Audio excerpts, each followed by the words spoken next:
Ми вас вітаємо. Дякуємо усім, хто We welcome you. Thank you for joining us. And those who have stayed with us.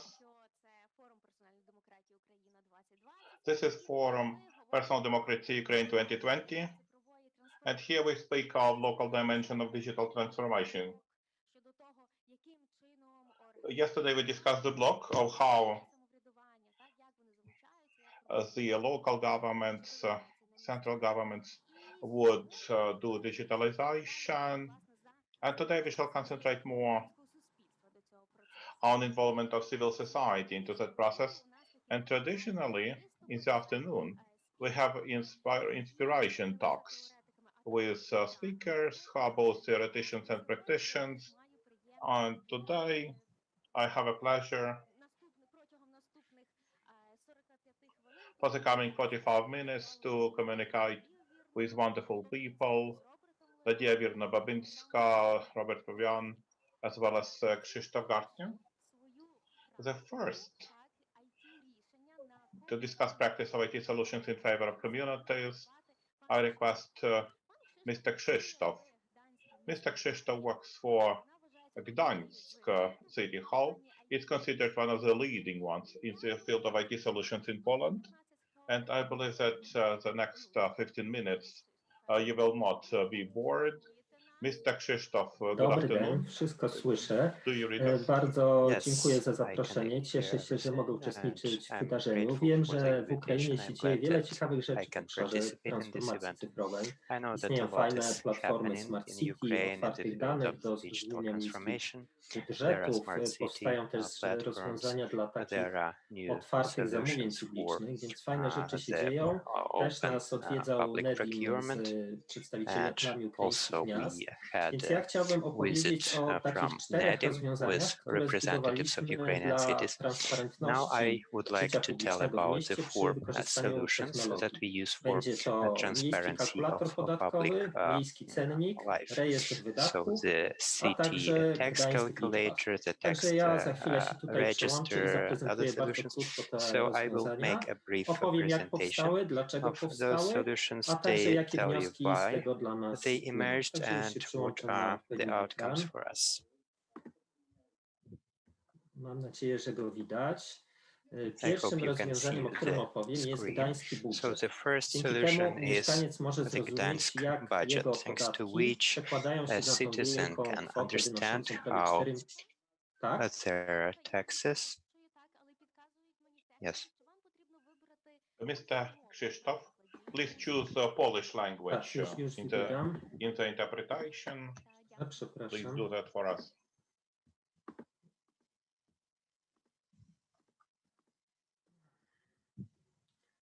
Teraz mam mały problem techniczny, jak tu się przełączyć. Small technical problem here. How do I switch interpretation? I select interpretation. Can I get some help, or maybe I should talk English? How would be better? Так, мови прошу вибрати.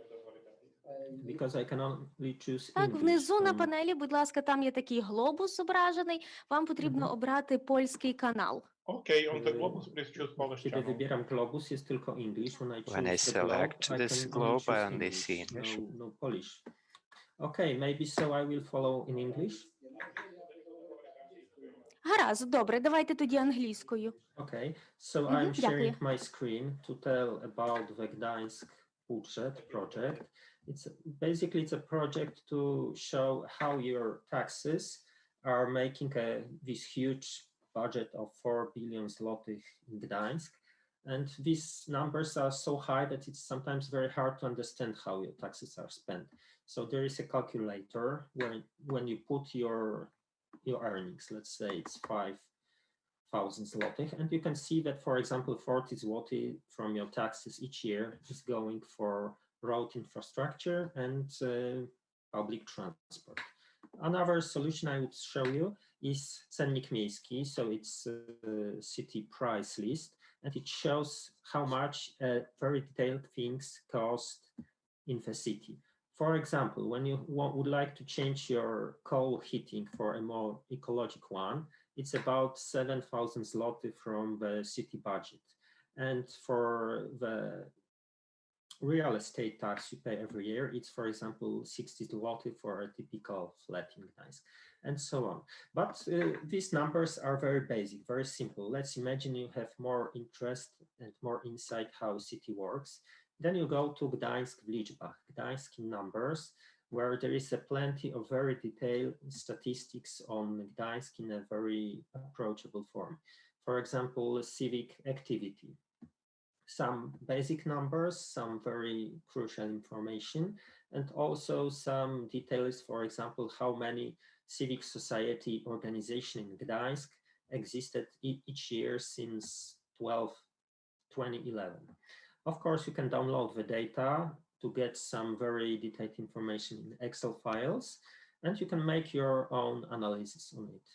The fourth solution I would show you is Rejestr Wydatków. It's a register of expenses in the city. So every invoice we pay every day is published on the internet. A great tool for transparency, because every, not to mention small, but also big expenses are shown on this website. Okay, how did we get to this place? Just hold on to stop sharing the screen. Okay, let's move back to 2014, when there was an election in Gdańsk. The election was won by late Mayor Paweł Adamowicz, who during the election found out that we need more transparency. We need to build some solution to show that the local government is open to residents and we can trust each other. He established an open data team to build the solutions I showed you, and they came into life within a year or two. And now it's a very good platform for being more transparent and for the cooperation. Of course, it's not easy to make a cooperation with the local government from the activists' point of view. Sometimes we act very slowly, sometimes we don't respond as fast as you would like us to do that. And I would advise everybody interested in digital transition with this social activist aspect to be patient and to establish as much possible contact with local administration on the political level and also on this professional, official, everyday level. Sometimes it takes a lot of time for us to understand what activists would like to get from us, because very often there is a huge group of digital natives in NGOs and so on, and organizations like ours, a very big organization, sometimes it's not digital by default. We need to adjust. And when you start the dialogue, the debate with the City Hall, the change will finally come, because politicians see and analyze what people do, what people talk about in the city, and finally they should open. If local administration don't want to be open, you can always make some actions from the bottom. Let's say, get some data from the City Hall, data which is maybe not very approachable, which is a scanned PDF, a data with which you can do basically nothing, but you can cleanse the data, transform it, and build your own solutions on open source software. It can be a great tool of building a cooperation with the City Hall, also maybe a tool of building an impact on local administration, and better digital transformation is brought to the city. It's always important to look for allies, to connect different environments, to build multitask teams, for example, programmers, for example, UX experts, for example, lawyers, and so on. And generally to connect very different NGOs, very different environments in the city, because such connected strength is always a very good leverage when talking with the city how to digitally transform the administration. What next? Okay, our solution I showed you were created a few years ago. Now the world is in a totally different place. It's much more digitally advanced, and I think many things we would would do different. If you're just considering building such solution for your city or your region administration, think a lot about live data. Try to get as much access to live data from city IT system as it's possible. Think about connecting private, public, and scientific data. For example, we've been starting such a project with Gdańsk Technical University, which is based on a system of sensors that our technical university is buying for their purposes. But we agreed to get all the live data, and put this data on our city open data platform. So it's a great kind of cooperation because a private company is delivering solutions, the scientific community is using these solutions, and we transform data for residents to be available. It's a project on climate change, so if you would like to get more information, just feel free to contact me later.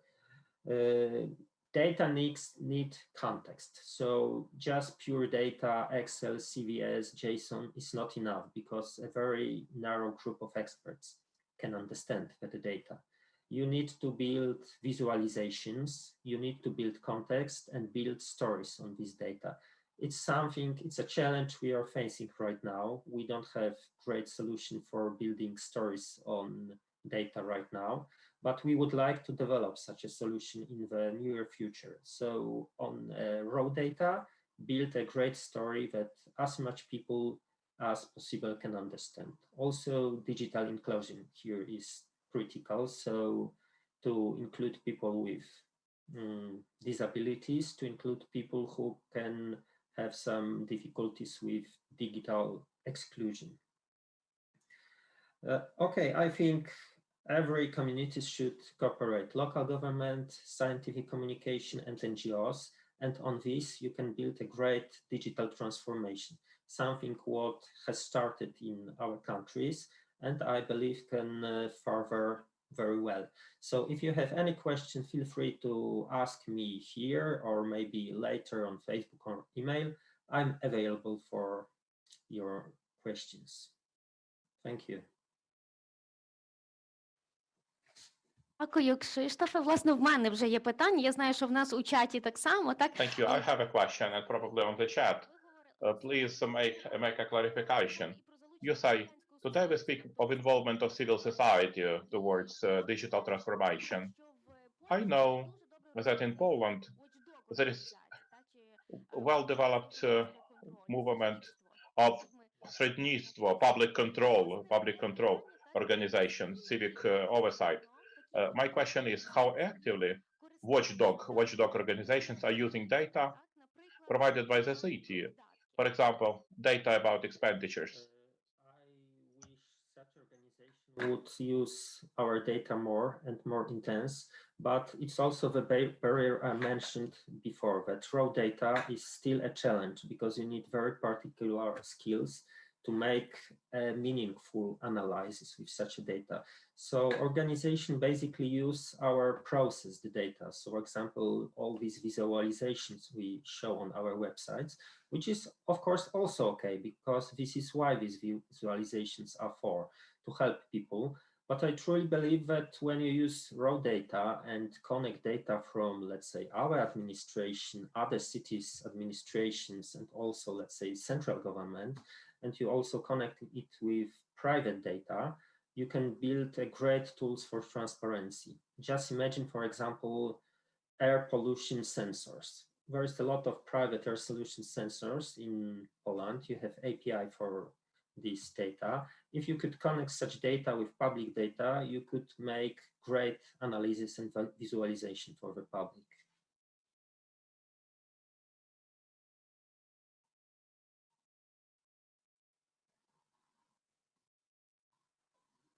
Дякую. І так само у нас ще є питання з чату. Цікавляться... There is a question from the chat. The question is, how much money from the state budget annually is spent to implement policy of open data? If you have such information. I can tell you, because we go from a project to a project. So let's say we would like to make our transport data more transparent. We make an IT analysis, how much would it cost from the system, and then we are looking for opportunities in our budget. Let's say the current project, we are working on an API on public parking spaces in the city, which costs us about 80,000 zloty, which is about, I think, approximately 15,000 euro. And of course, there is also a web server to store this data, which is also about 15,000 zloty per year to keep. I believe it could be also cheaper if you go totally open source, if you go totally in-house, because we have a company to support us with SLA and other IT stuff. So it's the level of costs we are talking about.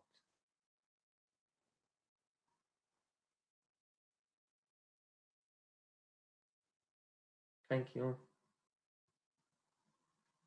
Дякую. Та показують інші панелісти, що класна відповідь на запитання. Дуже дякую. І, можливо, останнє просто, та дуже коротко. Good answer to the question, and the last one very briefly.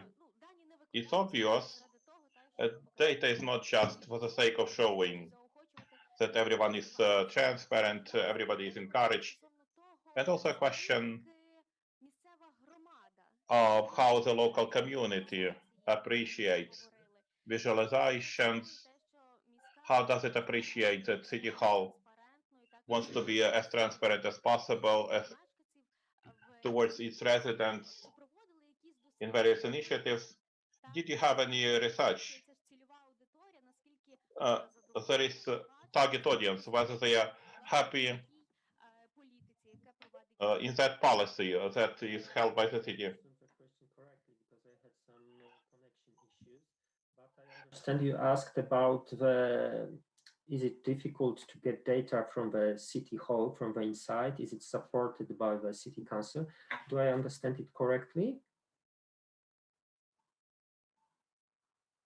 Питання було в тому, чи цінує громада міста, власне, отакий Whether the community appreciates this progress of Gdansk's city hall towards greater involvement. Are citizens happy about it? About greater involvement, about the policy of open data, are citizens happy about it? Do they appreciate is rating is going up, for example? Is there any survey whether people are actually using this data? Mm-hmm. Can I ask the interpreter to just shortly repeat the translation? The question is if the citizens really appreciate these efforts.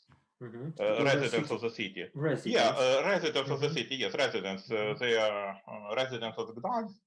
Are they happy? Do they appreciate that the government becomes more open, that there is more data available? Are they using this data? So maybe they appreciate the government. Maybe the rating is growing of the government. Thank you. I understand now. I think these solutions became a foundation of city transparency, and we see that when we had some technical problems, which always occur with every IT solution. Let's say the rejestr wydatków, register of expenses, is down for 2 or 3 hours. We got calls from the city media. What's going on? Why cannot we check city expenses?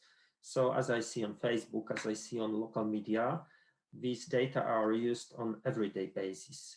Of course, in the means of traffic volume, these are not very big numbers, because when you add activists, media, and so on, it's, let's say, a group of 500 people in the city, maybe 1,000. But this data is very meaningful because they use this data further to communicate with their communities.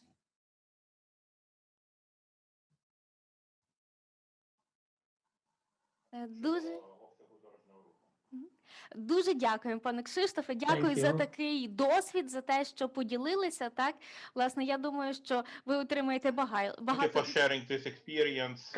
You are receiving a lot of emails from the local government, from Ukraine, that develop similar initiatives, who are leaders in developing the policy of open data. We let you go, and I move to the next speaker. And we shall speak about elections, social networks, money, and open data.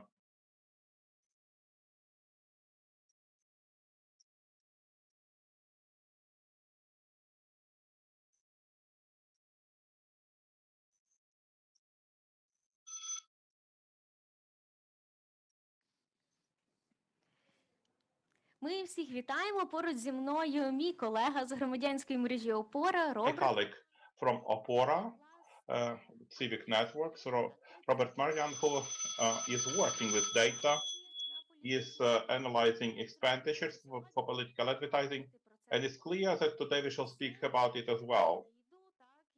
With COVID epidemic, quite many voters get information online. Their activity has increased.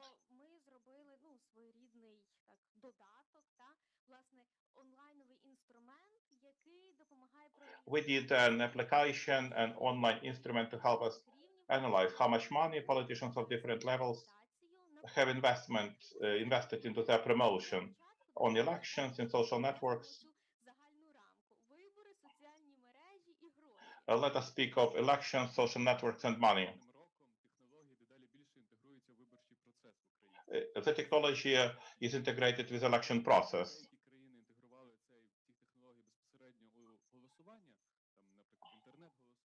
When we're speaking of voting, internet voting, counting votes, the question of control over social networks in the election process posed a question right away. Even the most developed countries did not finally master social networks, providing for honesty and transparency of the election process, and also to prevent intervention of foreign countries into the elections.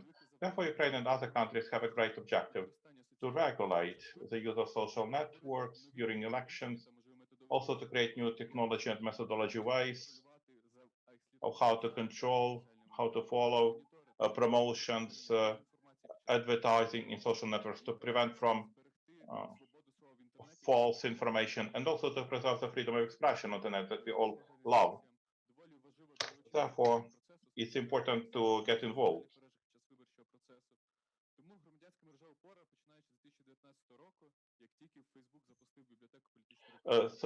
Since Facebook launched the library of political campaigning, we could participate in the monitoring of social advertising, political advertising on the Facebook. And we have developed some key issues existing in that field, and also the key services Krzysztof said before. Not only showing data, also helping to visualize.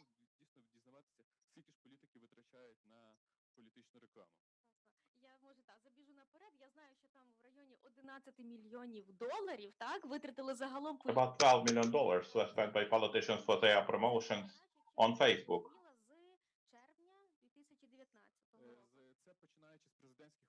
Starting from presidential elections. Over that time, over 300,000 advertising announcements were published, and the value was $10 million, which is a lot of money. And indeed, political advertising on Facebook catching up with all other means of communications and promotion. And of course, there is a number of reasons for that. First, it's cheaper. Promotion in social networks is cheaper compared to television or outdoors. There are estimates that it costs 10 times less. On the local elections, a political party, by paying $700, could have the audience 1 million voters. Voting for the candidate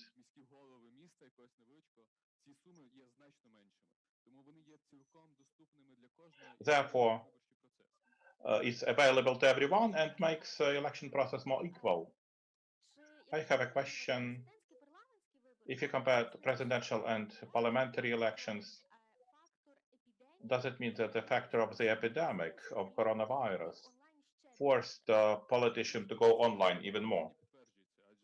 The data is confirmed.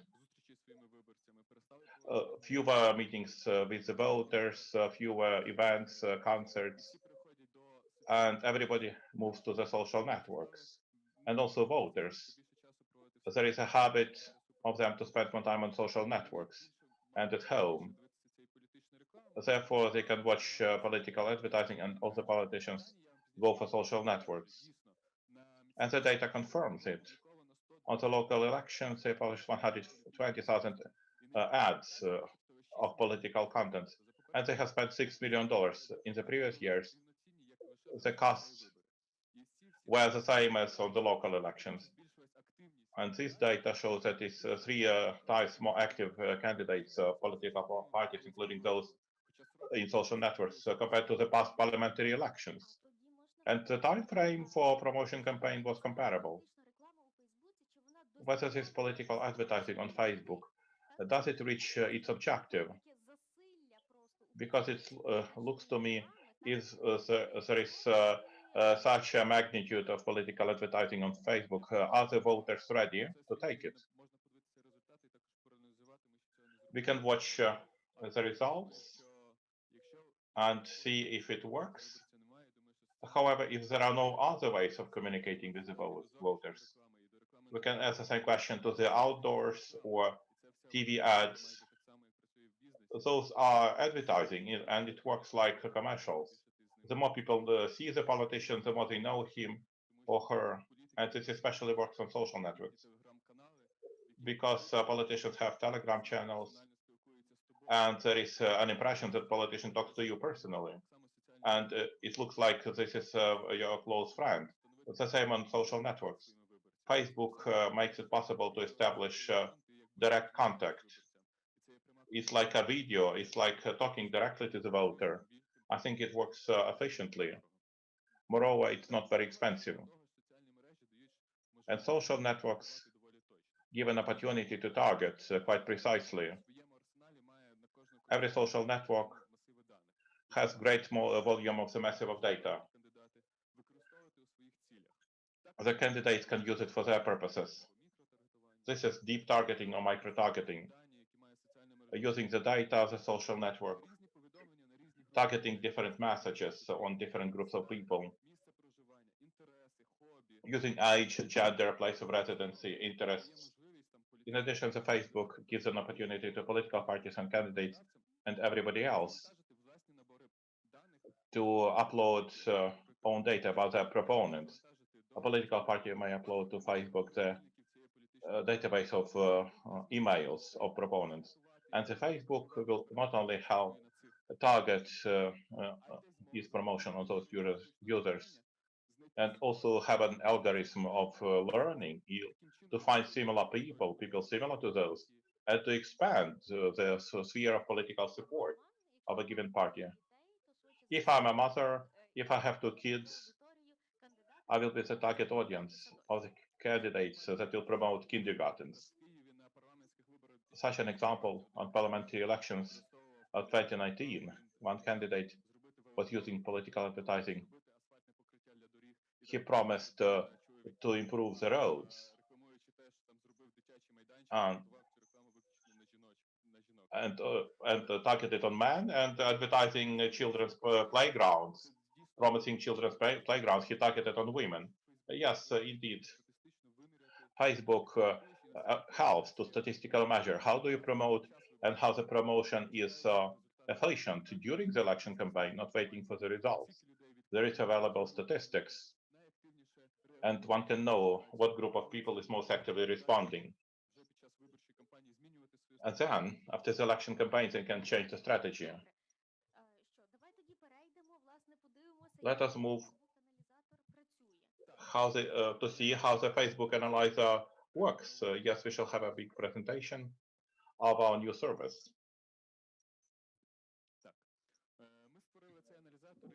We have created the analyzer 1 year ago. We had this idea when Facebook published data.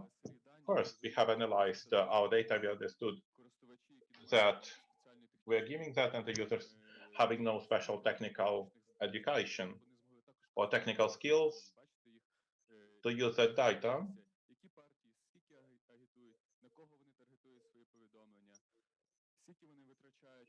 the messages, how much do they spend to download the data, and so and they can also analyze the data by machine readable format. The targeting by the regions, most popular targeting in Dnipropetrovsk and Lviv. Interesting diagram of the quantity of advertising. On the diagram you can see 3 peaks: first peak, second peak, and third. On those 3 peaks there are elections in Ukraine which happen. First peak presidential, second peak extraordinary parliamentary, and the third one the regular local elections. From that diagram you can see how the promotion of social networks gains popularity.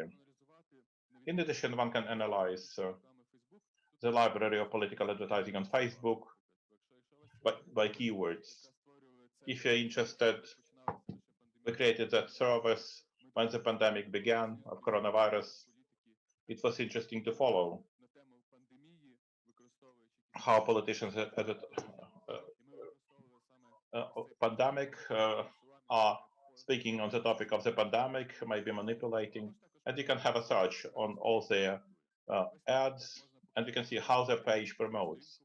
Here is the page of the presidential candidate in 2019, leader of one of the political forces, which was also popular in parliamentary elections. How did he promote and use the political advertising? He published 2,500 ads. It was a record at that time, and all the ads were targeted on the users older 55 and who did not live in the western regions.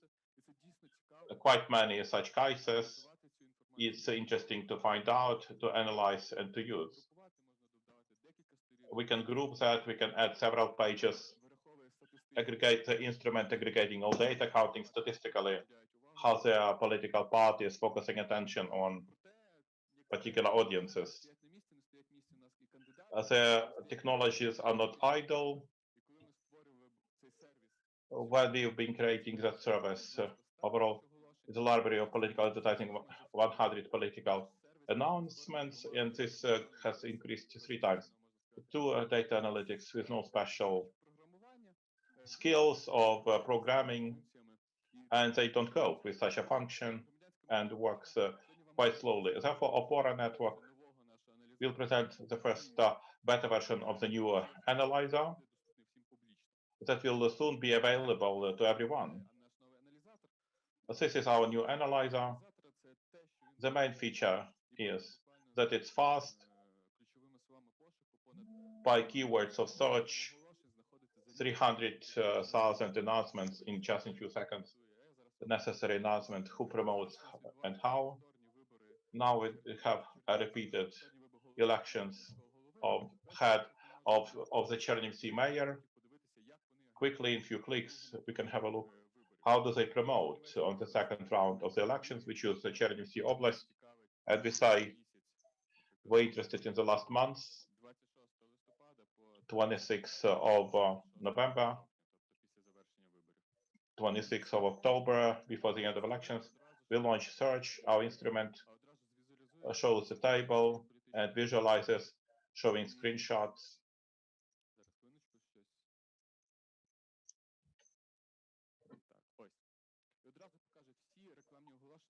Immediately showing all ads in the social network of Facebook targeted on Chernivtsi Oblast. The journalists and voters, anyone interested in the election process, it was very convenient to analyze and to have a look who spends. You could have a look on all the ads, sorting them by castes, and to have a look who spent the most money. For example, we have Chernivtsi, and we can switch to the announcement when it was launched, how much money was spent, what was the target audience, micro-target or not micro-target, how many reviews. If necessary, we can switch on the video from that page with no moving to Facebook to look at that announcement, and we can study details information about that page. Also, promotion was targeted on Chernivtsi Oblast, and we can see by age and gender. This is beta version. This was not completed, and there are new tunings by categories. Every advertising announcement by topics, how politicians have used different topics, which topics they have spoken for, have experience of visualization, how much money will be spent, what page every day. And also we have a problem. By legislation, political promotion is not regulated. In the election code, it was not regulated. Although the Central Election Commission established the need to mention funds separately spent for promotion online, in lack of absence of government regulator to monitor that, to regulate that, and to analyze all data, the social networks and the net, to hold liable a politician for breaking that would not be possible. Therefore, it's place number one where candidates vote on the day of elections, which is a silence day, supposed to be a silence day. And some mayors have spent on the day of elections, even the entire budget, $9,000, of which $5,000 was spent when it was prohibited. And holding them liable is not possible. And such dishonest candidates can't be detected with our instrument. There is a good news. This instrument developed based on open source. It will be available with open code, and as soon as we complete it, that code can be found on OPORA hub. If you would like to make similar instrument in your country with your data, and in your country, you can simply publish, and it will be open. Thank you for this exclusive information. When we can expect that instrument completely online? It's available online. Some functions are not available. You can access the website opora.org and study the first functionality of that instrument, and also to the extent of our progress, we shall add new functions. Please make use of it. Shall we work together?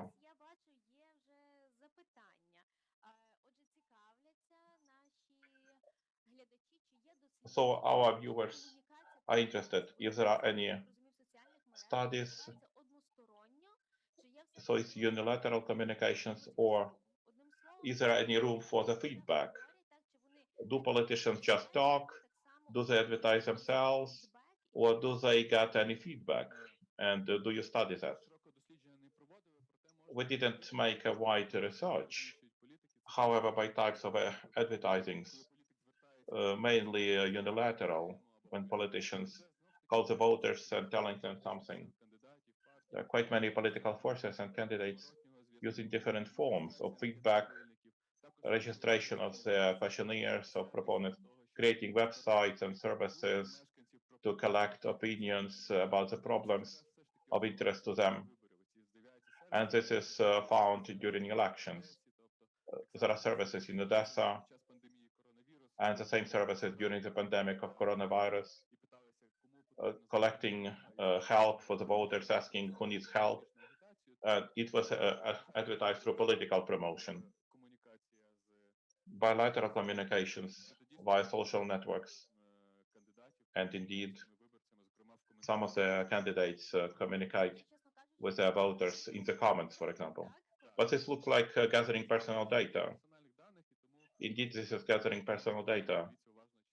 Every time you complete the form, please look carefully how the data will be used. Is there any data to use, any policy to use data? Because the data can be used later on with no your knowledge to target political advertising on you, or maybe for any other reason. Thank you very much indeed. Another question from Krzysztof, a technical question. How the data was collected? Was it scrapped from the web? whether access was provided through official API. Thank you for the question. The data was collected via Facebook API, official API of the Facebook, which gives all the data in the machine-readable format, all the information, which is statistical, text information, and some of that information for the web service to look nice. We did screenshots of their advertising, therefore that's scrapping. It's with open code, that code is available, and one can scrap all the announcements in the country. Що воно в open source і, власне, що можна буде мультиплікувати Thank українську. you very much, because it's an open source, and so Ukrainian experience can be used and in IT departments in other countries, and all our instruments, we're trying to put them in for general use, yes. And also there is a question about, there are some other questions maybe I can answer. The data will become available. The question is, Facebook sometimes changes API. Will the data be? Will there be access to the data? We are quite flexible.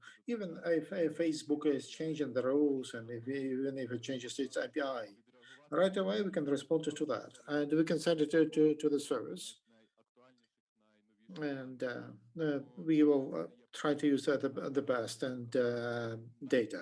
So it's not the problem of the change of API, but the analyzer, it was working on the API, and API Facebook changed the rules about 5 times. So we changed the algorithm of collecting data and for our service to be available and to work. Thank you very much. Thank you very much. Let's advertise once again. Advertise your website where we can see politicians and who spent the most for political advertisement during their campaign. How much about the targeting topics and focus groups. So we advertise this. Come to OPORA website, and we give reviews about political advertisement. We make research how much they spend.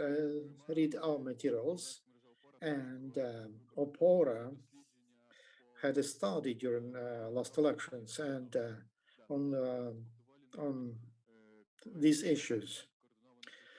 Some pages are using the bot forms. There was an event, maybe you know, that last in spring 2019, Facebook blocked some pages because they collected, they used the bot forms to promote their messages, their notes. So there was Andriy Palchevsky, we noticed, and he was running for the mayor. You saw the ratings in Facebook, and the Palchevsky was winning from Klitschko, or was behind just 1%. And they told the rating of Palchevsky will be like Joe Biden's rating. So we analyzed and we used our instruments, and we saw that they were advertising several pages, anonymous pages like Free Ukraine, Ukraine Online, and Association of Tech Space of Kiev, some kind of pages like that. So we went further. We started to dig, and we found out that all those promotions they were using bot farms. And we downloaded all the comments, about 7,000 of them, and analyzed those comments, and we were able to identify that the network of the bots that were commenting those messages, and they liked them. So we have a question. There is a question, and they put likes.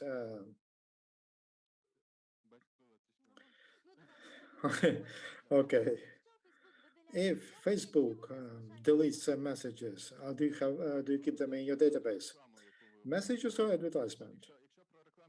If you speak about advertisement, all advertisement is preserved in the library of political advertisement for 7 years. We'll keep the data for longer. because we don't have a limitation as to data preservation, keeping data. And it's history, and some students will write the thesis about this. And in the end, I would like to tell you about the bottle farm, and we found out it, and we found real real people, and there were a lot of there were known bloggers from Poland and from other countries, and we wrote about that, and Facebook responded to our analysis quickly, and in 10 days they blocked all those pages, all those fake accounts, and they stopped publication of those fake public opinion polls. So that was a small mini success. It's not a mini success, it's quite a big success. Okay. To keep in the cloud, is it safe to keep data in the cloud? We keep it in our databases. It's a public information. So there's access to all. Even if somebody gets access to that, there's no secret data. Okay, thank you very much. Thank you, Robert. And now we know that to analyze campaign data, it's not just important, but it's also amusing. Thank you very much. Now we move to our third speaker, Nadia Virna, and OpenUP Ukraine. Good afternoon.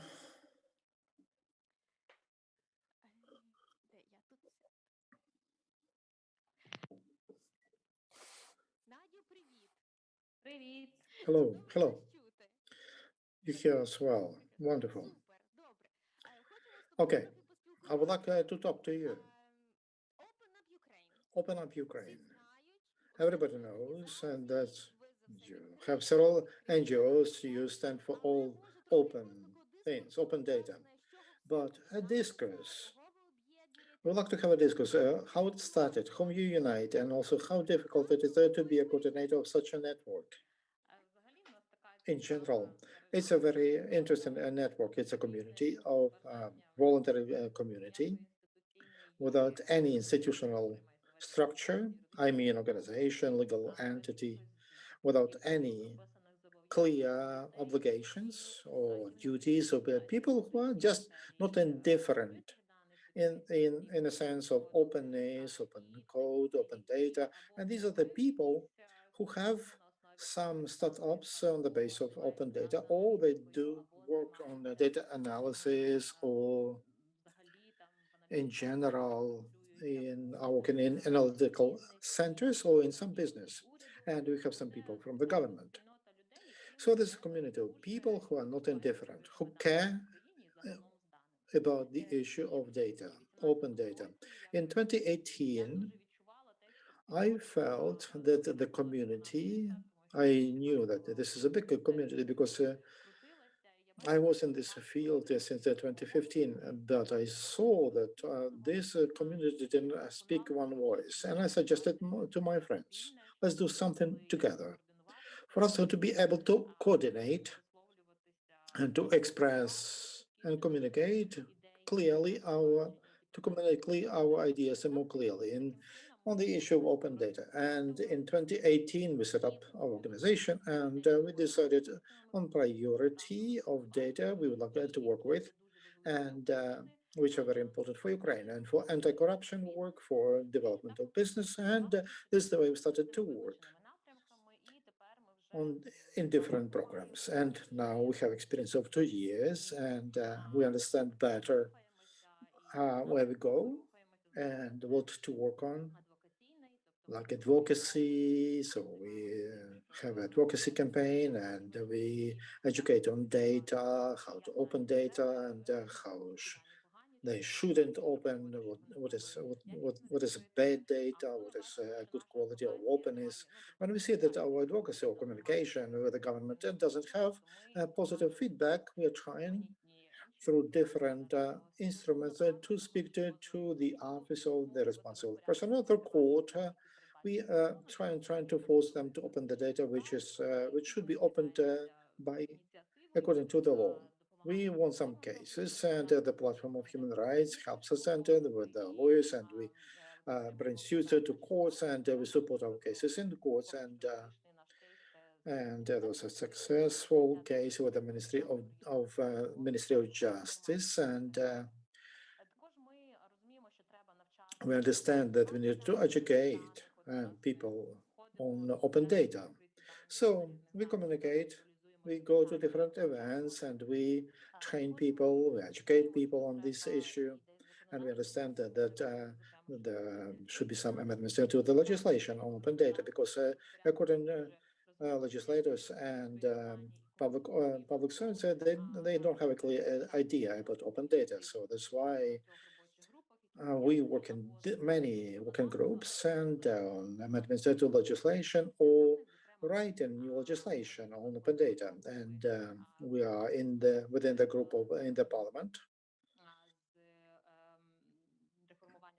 on access to public information, and also initiated a working group by the Ministry of Justice as to open data and financial reports. And we are in the Ministry of Finances in the working group on open budget data. So we're trying to influence on processes. But what I want to tell you that all this, it just we are volunteers. And just yesterday I went to a meeting, the day before yesterday, a dialogue on reforms, and it is organized by one embassy, and there were representatives from the Ministry of Digital Transformation, and I told them that we are sick of fighting for open data. We have people, different people, and through the courts, we spend about 80,000 hryvnia just for court cases. And but you know that lawyers, it costs very much to hire lawyers, but also it takes a lot of time. So we could spend all of this to create some services, to create products on the basis of open data, and we could provide a direct assistance to the government to develop some applications, how to work with database, for example, or we could develop some documents, so we could send those efforts, direct those efforts to assistants. So how long should we fight? We have legislation, and there is a ministry on digital transformation. So let's do something, let's change it, because what we do, and so open data is not a priority of the government. Though as Prime Minister told that we should belong to three top countries on open data, but there are no strategic document which would show how to get to that place in the world. So our initiative, we are trying to develop Ukraine and we are trying to use open data, because we bring together all known NGOs, initiatives related to open data, and also business initiatives. And we would like us not just to fight for the data, but we want the government to publish the data and to do their duty, and we could use that. And we could train people how to use the open data. Thank you very much. You outlined a lot of work. So I have a question. How many of you are just a few people or NGOs, or do you have, would you share responsibilities? As I see, it's one thing to work on legislation. It's quite different to work with courts. Who are you? How many are you? Are there synergies in your network? We have more than 50 people and a representative from business, and opened the board on the Clarity project. Companies that provide legal support to business, like farmers' business, and because it's and the NGOs, different NGOs, and people participate in our network, not just organizations like ATI Ukraine, and from Tom 14,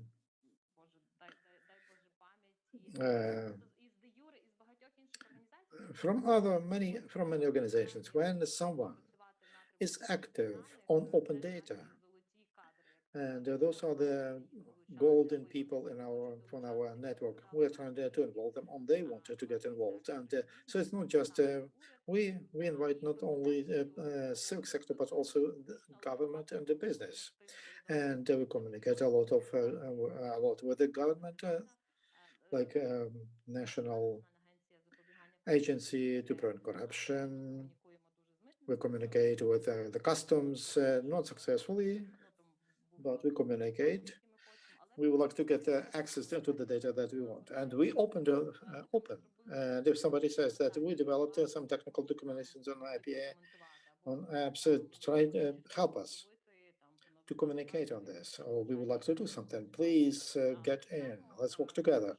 So we communicate with those pioneers who are building the systems and that they provide the best open data, like Prozoro and public finances. So in this cooperation, so we have sectoral approaches, and we would like to be more active on identification of physical entities, entrepreneurs, and so they are talking about this for 5 years, and there's a bigger problem with the different registers in the country. But the issue of financial reports, and it unites a lot of people, and there's a business association, and so on such synergies, I hope that we'll achieve some results. Yes, we wish you success. And I understand that there's a huge frontal work. But you told that we want to do this, we want to do that. I understand you have some plans.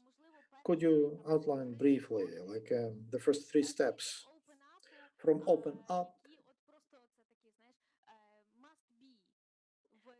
like must be in the policy of open data? Okay. We need the reforms in our legislation. We will work on that in the working group, and on open data, I run that group. And that's about to identify all the information that they use.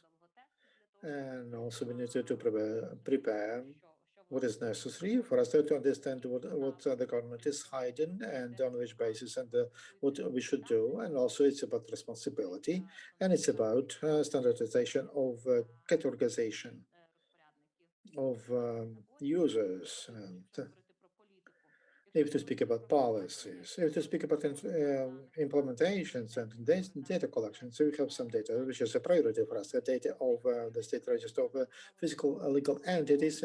We don't have access to the full data, though we won a court case last year. We have a case against the Ministry of Justice, and we hope that there will be a positive decision. Then land cadastre and the map, so we prepare suit because there is no communication, and especially data on financial reports. And so these are 3 directions, main 3 directions, and also data about coronavirus, which is that's a huge challenge for Ukraine, and we are losing on this issue in terms of data. And our great goal is to popularize the idea of open data, and we need to explain who needs that, why they need that, and of course the market of open data we want it to develop, and everybody should be able to use that, and everybody who needs and access to open data, to court data. There are some people who are working on that, and I wish them success. Great, thank you very much. I wish success to all your initiatives. And we have a question also from the audience. Do you know something like that? Networks like you in other countries of Eastern Europe, do you communicate with them? And in those countries, do they cooperate with their governments with those networks, like your networks? Networks that unite the government and civic-centered business, I don't know about such networks. There are some business associations that communicate with the governments, and we have it in Ukraine, and So I didn't hear, but I was not searching for information about a similar similar network in other countries. If you know about that, I would be happy to have that information. Thank you. Thank you very much. And one more question about the policy of open data. As you told that there should be some strategic document, but nobody knows about it. And on which state the development is. Maybe your main messages, your main request, what that document should have. Ukraine must develop action plan on open data for up to 2022, because the action plan is that we had it's almost over. I would like to hear the report on implementation, but there are also materials prepared, and we developed our vision on the development of open data by 2021, and it was mentioned in the previous government and before previous government. There is a chart on open data, and Ukraine joined that chart in 2016. And we just the government needs to sit down and identify priority on open data, what we as a government is ready to do, and what we could invest in open data, because open data is about also infrastructure, about the digital transformation, they tell us, and we have the ministry on that. And so digital transformation should be based on openness by default.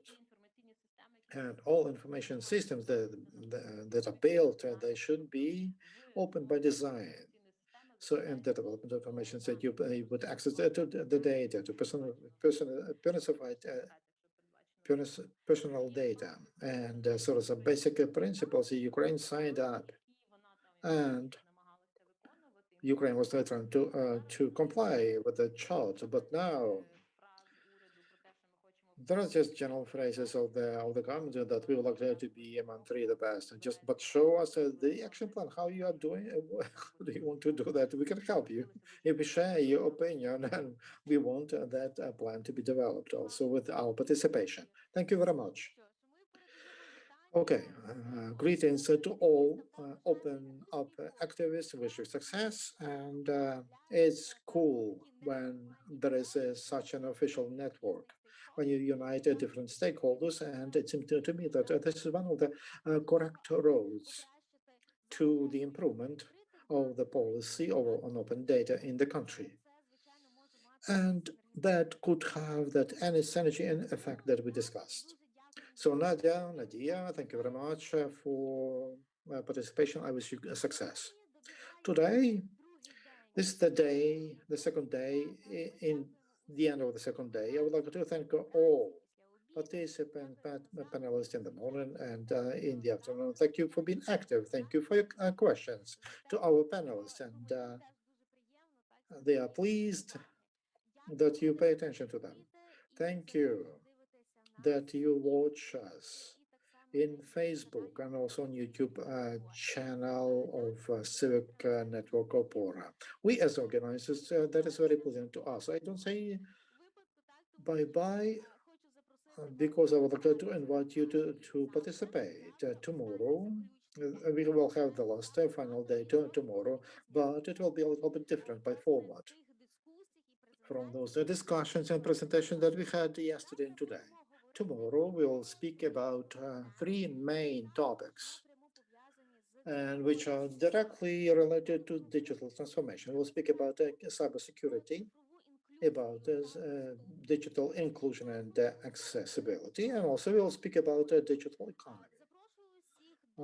I invite all of you to participate from 10 o'clock in the morning tomorrow. We'll wait for you in Zoom, all who are registered and all who are interested in the digital transformation issue. Just watch our programs in Facebook. I wish you a very good, have a good evening, have a good afternoon, and talk to you tomorrow.